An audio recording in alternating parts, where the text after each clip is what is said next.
parar un poco más en este célebre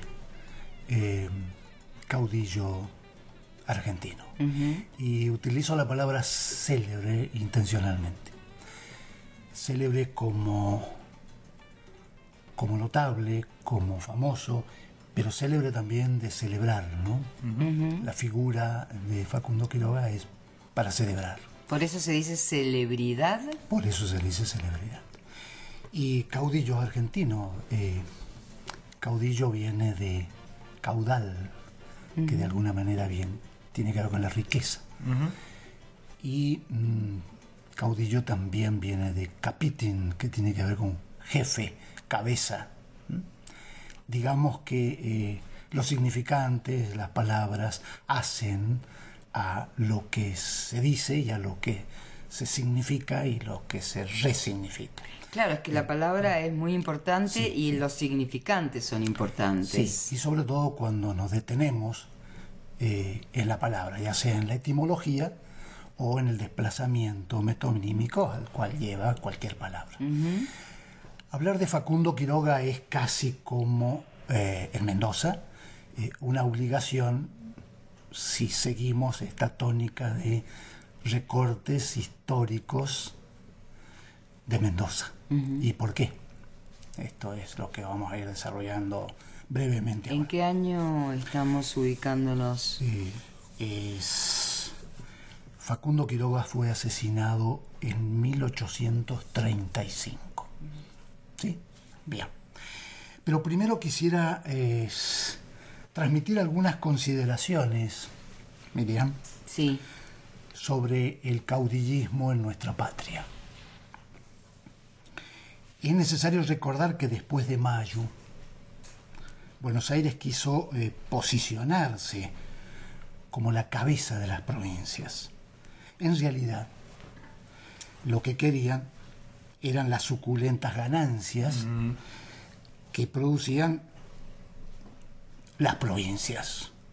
Lo que querían era contar en sus arcas las rentas de los impuestos portuarios y contar con el control de la aduana. Allí estaban en Buenos Aires los decentes, como le llama Pacho Donel, entre comillas, los notables, los intelectuales. En el interior habitaban los bárbaros, siempre entre comillas, que durante toda la época del saqueo colonial solo aportaron materia prima que ganaban los notables y la metrópoli, por supuesto, y contribuyeron, o sea, el interior contribuyó con materia prima y con soldados para las guerras patrióticas. Entonces, el aporte que hizo el interior y el aporte que hacía el puerto era apropiarse de todo esto, ¿no? Los que se pusieron del lado de la gente del interior, miren, lo hicieron alrededor de sus jefes naturales, alrededor de sus caudillos, alrededor de sus caudales culturales, de su cabeza, de su jefe. Los que de alguna manera se pusieron del lado de Buenos Aires eran los que querían organizar la economía, las importaciones, las exportaciones, los impuestos, los vueltos, las recaudaciones, todo igual o casi igual que en la época de la colonia. Y ahora a eso vamos. Buenos Aires siguió colonizando al interior.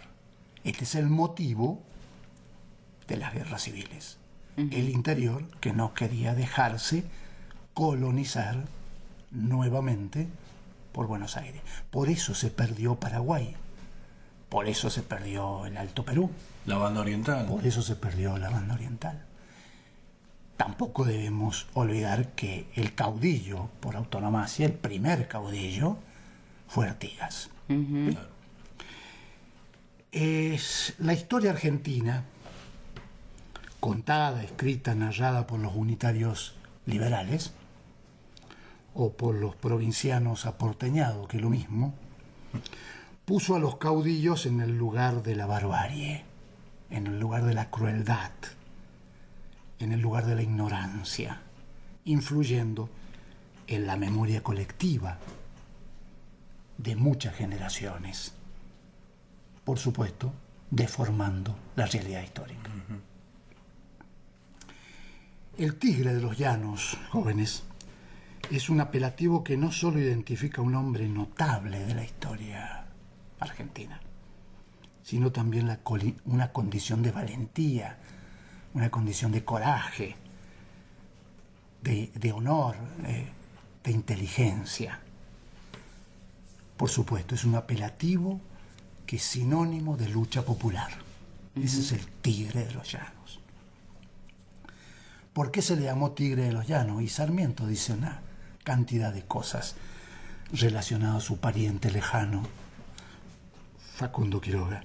Pero no le vamos a dar lugar a la palabra de Sarmiento. Vamos a seguir con nuestra concepción revisionista de la historia. Claro. Bueno, nació en La Rioja en 1793, es decir, que para 1810 tenía 17 años. ¿Sí? Hasta esa edad, o sea, La Rioja lo vio nacer y Mendoza lo educó, si es que podemos utilizar un término. Lo educó, acá hizo sus... Las instituciones. Las instituciones, la escuela, ya había una escuela religiosa importante en Mendoza. Aquí pasó su adolescencia, sus primeras rebeldías, sus primeras transgresiones. Era un transgresor nato, Facundo. O sea, pertenecía a una familia pudiente. De alcurnia, sí. Que era una condición, digamos, de los caudillos en general, ¿o no? No de todos. No de todos. Pero en este caso sí.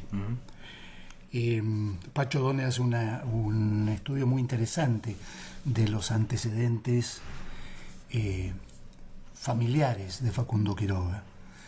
Esto un poco para contradecir esto de que contaban y que siguen contando los historiadores liberales, que los caudillos eran gente de mal vivir, del gauchaje ignorante, claro, y demás. Claro. Así todo, bueno, el padre de Facundo Quiroga nació en San Juan y se trasladó a los llanos de La Rioja, para dedicarse a la ganadería. Esta ganadería significaba criar ganado y venderlo, transportarlo a San Luis, a San Juan y a Chile. Claro. Este pasaje de ganado a pie entre los llanos hacia Chile era un pasaje, era una actividad económica muy importante y lo hacían por Mendoza. De ahí que Mendoza fue tan importante para la familia Quiroga y para Facundo en especial en esos años de su juventud. Una parte de la fortuna de los Quiroga es perdida en determinado momento de la historia, que al decir de algunos historiadores oficiales, ya no tan oficiales, pero bueno, se la timbeó. No es tan así, pero de cualquier manera perdió parte de su fortuna. Ahora, cuando San Martín comenzó a organizar el ejército a través de los granaderos a caballo, en un primer momento, uno de los primeros voluntarios que se anotó para incorporarse al cuerpo de granaderos a caballo fue Facundo Quiroga, con 17 años de edad. Y a los 17 uno hace maravillas. Anotarse significaba, en el caso de las personas que pertenecían a familias pudientes, aportar también, por ejemplo, esclavos, dinero, o era solamente el combate del propio cuerpo. No, acá era el propio cuerpo. De cualquier manera, también está un aporte importante de la familia Quiroga en 1816, aportes en ganado y aportes en animales para transporte del ejército de los Andes. Pero estamos hablando de unos años antes, y posteriormente Facundo entra en otro cuerpo que se llamó Arribeños, que estaba del otro lado del río de la Plata. Sí. Es el ejército, serían los granaderos de Artigas, una cosa así, ¿no? Allí hizo sus primeras formaciones en el arte de la guerra. O sea, peleó junto a San Martín y junto a Artigas, Facundo Quiroga. ¿O no alcanzó a pelear junto a San Martín? Sí, esto lo vamos a ir viendo. No, Bueno. no cruzó la cordillera con San Martín. Era muy chiquitito. Era chico y colaboró desde otro punto de vista. Es necesario recordar que en el mismo regimiento de granaderos se formó Pringles. El coronel Pringles, nacido en San Luis, puntano, y algunos años posterior, en 1831, en el combate de Río Quinto, de un lado estaba conducido por Facundo Quiroga y de otro lado por el coronel Pringles.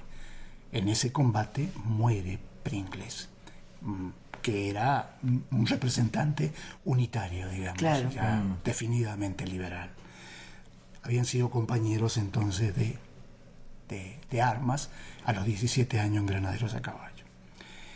En el año 1816 ya está en San Antonio de La Rioja, capitaneando allí las milicias del lugar de La Rioja. En 1818, el gobernador de San Luis, que en ese entonces era Dupuy, lo detuvo al pasar por tierras puntanas. ¿Pero ya tenía una orden de detención? No, no tenía una orden de detención, pero se argumentaba un cuatrerismo. No se sabe bien, aunque en la historia oficial dice andaba robando animales por San Luis, entonces por eso se lo apresó. Parece ser que no es así, pero de cualquier manera ya era una figura, digamos, que incomodaba al establishment de la época. Pero ¿qué pasa? ¿Qué es lo importante de este apresamiento? Es metido preso en el penal de San Luis juntos con los oficiales realistas que había tomado prisionero San Martín y que había mandado a San Luis. Claro. ¿Sí? A los prisioneros soldados los mandó a construir el Canal de la Patria, digamos, aquí a San Martín, digamos. Sí, sí. Y a los oficiales los mandó a San Luis, en el mismo presidio, junto con Facundo Quiroga. Los oficiales realistas cometieron un motín y quisieron fugarse. En esta fuga colaboró Facundo Quiroga para enfrentarlos y no dejarlos fugarse. Tal es así que Facundo Quiroga lucha desde adentro del presidio, cuenta la historia, con unos cachos de ganado como su único arma. Claro. A partir de allí, Facundo Quiroga ya pasa a ser una figura importante en el interior, en las provincias. O sea que tenía claro quién era el enemigo fundamental. Exactamente. Y se jugó el todo por el todo. Tuvo un destacado desempeño también al vencer al ejército de los Andes, a los sublevados del ejército de los Andes, que se dirigieron al norte para atacar a Güemes. Habían unos sublevados del ejército de los Andes que se sublevaron aquí mientras se estaba formando, y posteriormente, porque todo el ejército de los Andes no pasó a Chile, hay una parte que quedó aquí. Claro. Bueno, algunos sublevados se dirigieron al norte a atacar a Güemes. ¿Sí? Bien. Tuvo una tarea muy importante Facundo Quiroga para atacar a estos sublevados en el norte, en Salta específicamente. ¿Los esperó o iba atrás, como en la retaguardia o en la vanguardia? No. Bueno, yo estoy preguntando muchos detalles. No, está bien la pregunta. Estos sublevados estaban algunos al mando de Dávila y otros ya al mando de la Madrid. Facundo Quiroga lo fue venciendo. Primero, en una batalla que se llama, la historia la llama El Puesto, segundo en el Tala, después en el Rincón, y estos así fue adquiriendo mucho prestigio, era sumamente querido, era sumamente respetado por su valentía, y fue teniendo cada vez más apoyo popular. Su posición, la posición de Facundo, fue definiendo el federalismo de la mayor parte de las provincias que posteriormente firmaron el Pacto Federal de 1830. ¿Lo podemos dejar ahí, Doc? Porque se nos ha ido el tiempo. Sí, lo podemos dejar ahí, seguimos en la próxima. 16:30 y seguimos con mucho gusto, en la próxima. Miriam. Ahora, una cosita me queda. ¿Por qué era pariente de Sarmiento? Y hay un parentesco en la segunda generación, para atrás, digamos. Uno de los ¿Eran apellidos, primos? uno de los apellidos de Sarmiento es Quiroga. Ah, bueno. Pobre. Muy bien. Nos encontramos el próximo miércoles A las 4 aquí y